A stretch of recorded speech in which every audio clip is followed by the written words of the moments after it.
Assalamu alaikum wa rahmatullahi wa barakatuh. Welcome back to Shifa Talk. This is M speaking. Alhamdulillah, this episode we're kind of going on a piggyback of last episode. I know I say we kind of bounce back, but if you weren't here in the last episode, I kind of want to introduce to you or go summarize what we were talking about so you kind of understand what this episode is about.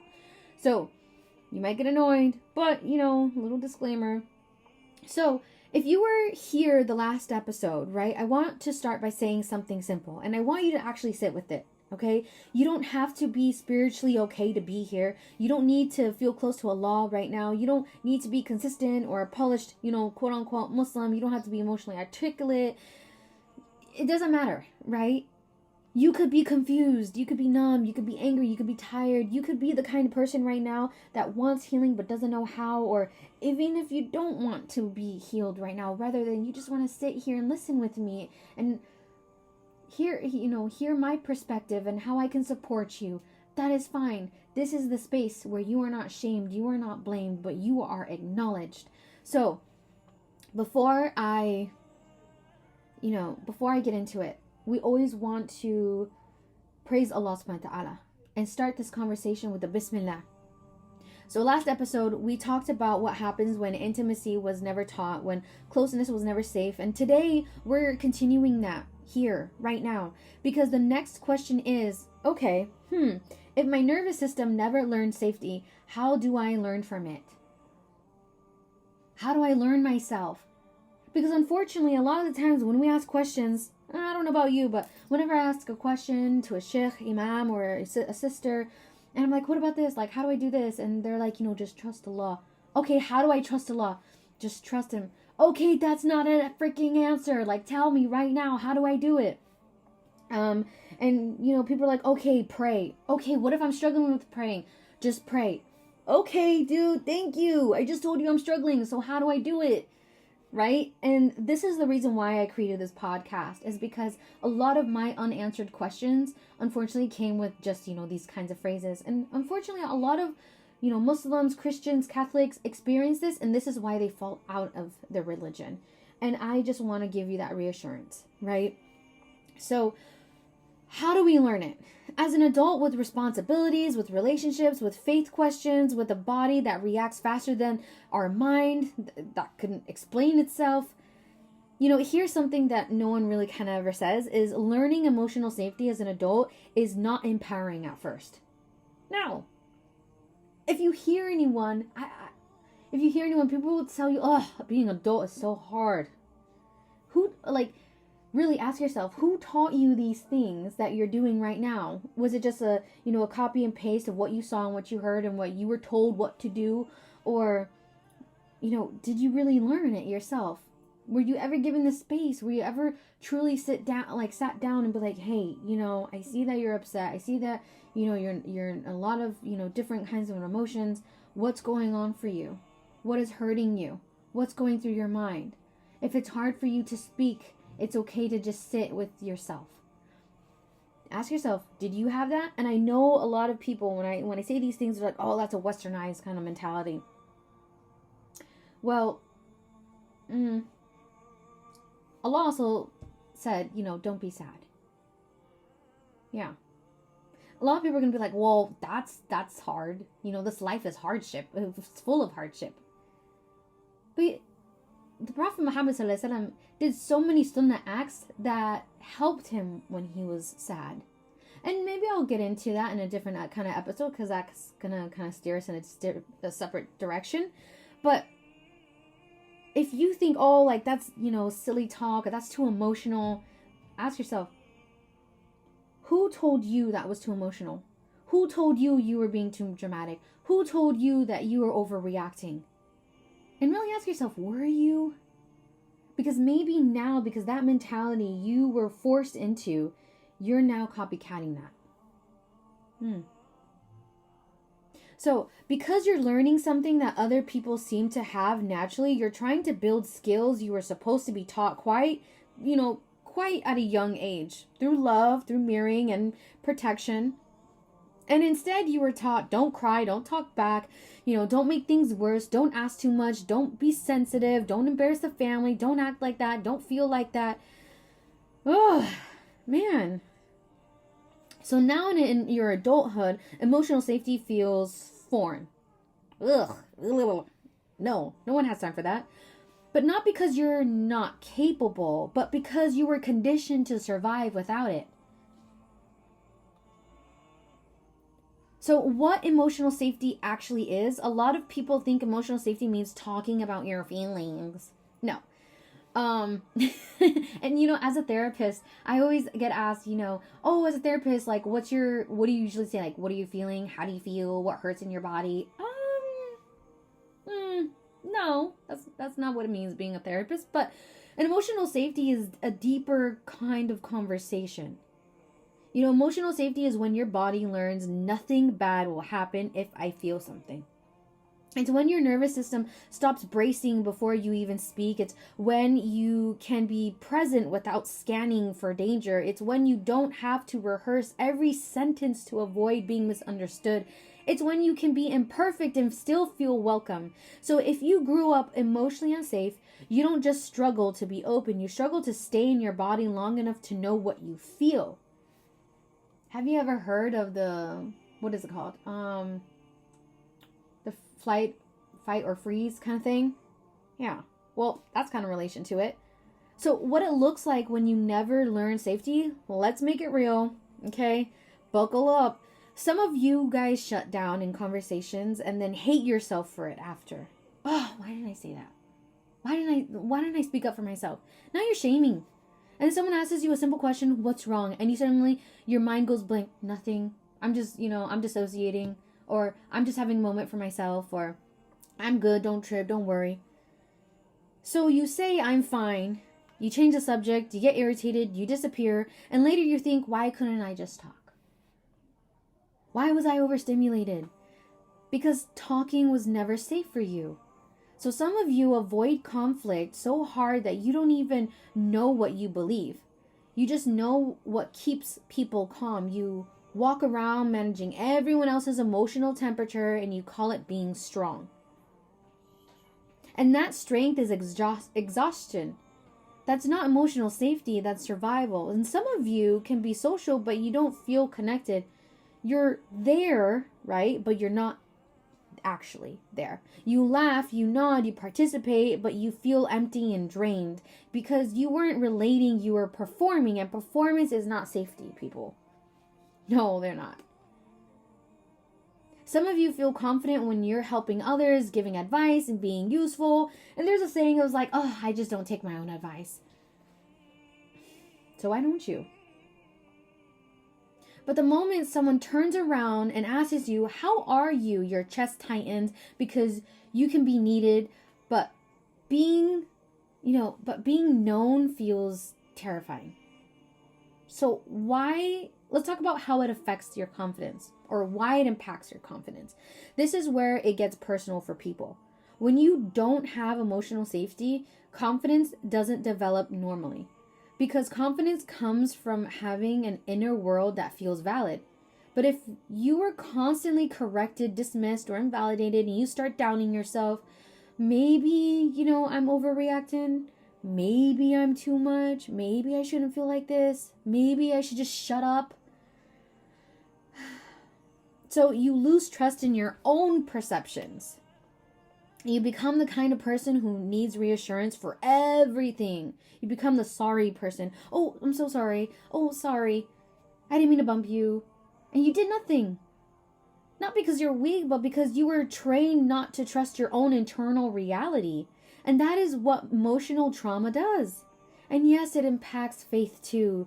This part matters. Because some people feel like they're failing Islam when they're actually struggling with their nervous system survival. They think if I was a better Muslim, I'd feel calm. If I was closer to Allah, I wouldn't shut down. If my iman was stronger, I wouldn't feel numb. But that's mixing categories. A dysregulated nervous system isn't a lack of faith.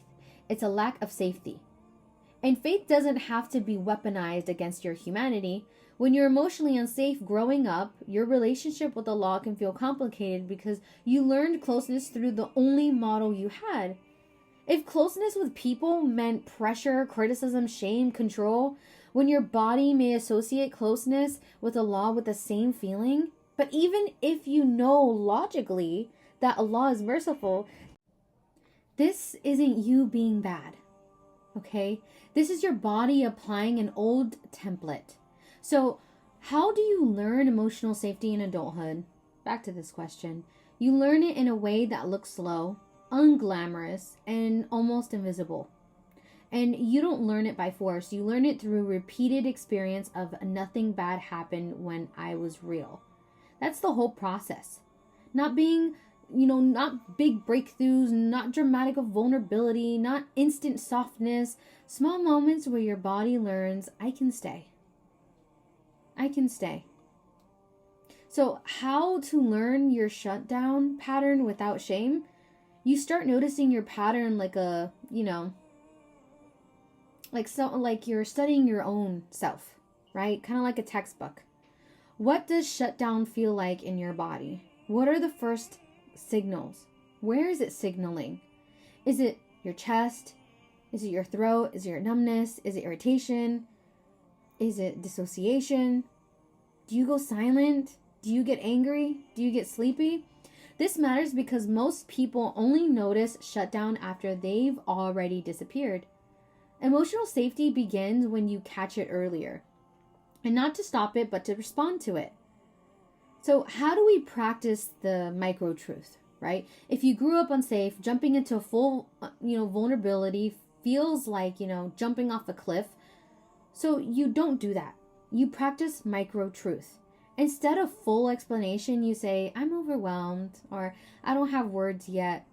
I'm shutting down. I need a minute. I can't talk about this right now, but I'm okay. Or, I just need a break. Wherever you're comfortable with. Whatever you are comfortable with. Micro truth is intimacy without danger. It's honesty that doesn't expose you too fast, nor you have to lie about. Because once you lie, you're dismissing yourself. And for trauma survivors, that's real progress. Stop forcing yourself to talk at the wrong time. One of the most healing things you can learn is that you don't owe someone access to you when your body is not safe. You're allowed to pause conversations. You're allowed to come back later. You're allowed to stop apologizing for needing time, because emotional safety is not pushing through. It's respond with care. So choose safety. Choose the people that make you feel safe, not familiar people. A lot of people say like, oh, well, we've known each other for 10 years, man. I can't do that. Well, does this person make you feel safe? Do they create a safe space for you? Are you allowed to be your true, authentic self with them? Because years is nothing. 10 years of them not providing, make it make sense. Where people you can know for 3 days, 6 months, 1 year, and they help you heal so in such tremendous ways, subhanAllah. This is, choosing people and letting go people who are not good for us is hard. We're so used to, familiarity. We're so used to not expanding, opening up. We don't want to learn or meet new people, have this repeated conversations. Where are you from? What's your favorite color? What do you like to eat? This is hard for being an adult. Familiar doesn't mean safe. Some people feel familiar because they replicate your childhood. Now we're trauma bonding. They are critical, they minimize, they pressure, and they shame, and your body recognizes them like home. Even if home hurt. Just because they are in the same culture, same religion, same age group, they look like you, they've been through the same similar things, it doesn't mean they are good for you. Now, I'm not saying don't be their friend, but what I'm saying is recognize that, are they bringing home that makes me feel like, we've been through the same thing and they have the same characteristics, or, they're creating a new home for me on what the type of home that I wished for.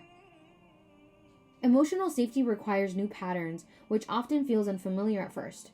This is why people kind of, they work so hard and they do something and it fumbles down because they're not used to it. You're burning those bridges, but also recreating the ones for you. Safe people are the ones who don't rush you, don't mock your feelings, don't turn your vulnerability into a lecture, don't use religion as a weapon, and don't punish your honesty. And if you don't have safe people yet, you can still begin safety with yourself. Okay? You can still create it all by yourself. And sometimes being by yourself, you learn more because there's no distractions. Where Islam fits without being, feeling closed, this is important. Islam doesn't need to be used like a measuring stick while you heal. You don't need to perform your way into closeness because sometimes the most Islamic thing you can do is stop lying about where you are or how you're feeling, or stop pretending on being something that you feel like you have to present yourself because you're worried how other people are going to perceive you. Because Allah already knows, subhanAllah. And if all you can say is, Ya Allah, I don't feel safe. Ya Allah, I'm not ready. And that is no disrespect. That is reality. As much as you go to your friend and you tell him all the gossip and all the secrets and all these kinds of things, do it with Allah. Do it with Him. That is the door. Faith isn't closed when you're healing. Faith is no longer performative. It becomes honest. What this looks like in real life, emotional safety in an adult can look like, leaving the room before you explode, texting, I need time instead of disappearing, or hey, I'm going to step away, or like, hey, I just need for the day for myself, telling someone I shut down when I'm overwhelmed, going to, therapy and finally learning that language for yourself, not going to therapy, but being able to provide that nurturing for yourself, learning boundaries without guilt, realizing you don't actually know what you like because you never got the choice to choose, grieving the childhood you didn't get, and allowing your relationship with Allah to be quiet and real instead of forced. That is healing. That is rebuilding. That is intimacy being learned. I know I really dug into it and I felt really passionate about this one because this last episode and this one sparked up a lot of personal feelings. And that's why I feel so, passionate with it. I hope that, this topic, it didn't feel so much like a classroom or, I find myself saying these kind of, what I said today, I say a lot to my sisters, especially when I'm giving a lecture or, someone is like, what? People say, if you have depression or any of that, have low iman. And I think that, unfortunately, when it comes to cultured, people who bring religion into it, really don't give that space. But I pray that Allah subhanahu wa ta'ala provides us everything that was taken advantage or that was misused. Ya Allah, you know the safety we didn't have. You know the ways our bodies learned to shut down to survive. Ya Allah, help us learn emotional safety as adults. Teach our hearts that feelings are not dangerous. Teach our bodies that we don't have to brace for punishment. Teach us how to speak without fear, how to pause without guilt, and how to exist without performing, Ya Rab. And if closeness with you feels difficult, do not shame us for that. Meet us where we are, Ya Rab. Hold us while we learn what we were never given. And when we are ready, when you are ready, allow us to be close with you, Allah. Allow us to grieve and relieve ourselves in a way where we are not requiring pressure, where we are only seen and heard by you. I mean, Jazakallah khair everyone for being in today's episode. Today was a little bit different, and I think, inshallah khair, we as a community really talk about these things that we feel like have been ignored for so long. And may people be open to this kind of thing. You have your own voice. Let it be heard. Again, Jazakallah khair for being here tonight. Inshallah khair, I will see you guys next time. Assalamu alaikum wa rahmatullahi wa barakatuh.